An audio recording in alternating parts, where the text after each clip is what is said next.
ఒకరోజు దశరథుడు వేట కోసం అడవికి వెళ్లాడు. దట్టమైన అడవిలో ఒంటరిగా తిరుగుతూ జంతువుల జాడ కోసం ఎదురుచూస్తున్నాడు. అప్పుడు అతనికి నీటిలో ఏదో శబ్దం వినిపించింది. ఏదో జంతువు నీరు తాగుతోందని భావించి శబ్దము వచ్చిన దిక్కుగా బాణం వేశాడు. బాణం వేసిన వెంటనే ఆర్తనాదం వినిపించింది. దశరథుడు భయంతో వణికిపోయాడు.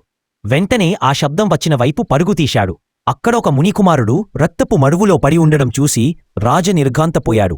దశరథుడు వెంటనే ఆ మునికుమారుడి దగ్గరకు వెళ్లి జరిగిన పొరపాటుకు క్షమాపణ కోరాడు. ఆ మునికుమారుడు తన తండ్రి దృష్టిలోపం కలవాడని, ఆయనకు నీరు తీసుకురావడానికి నదికి వచ్చానని చెప్పాడు. తన తండ్రికి ఈ విషయం చెప్పమని కోరుతూ ప్రాణాలు వదిలాడు.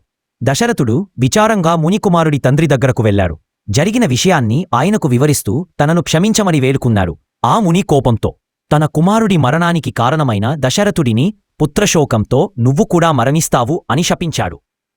ఈ వీడియో మీకు నచ్చినట్లయితే లైక్ చేయండి, షేర్ చేయండి, మా ఛానల్ను సబ్స్క్రైబ్ చేయండి.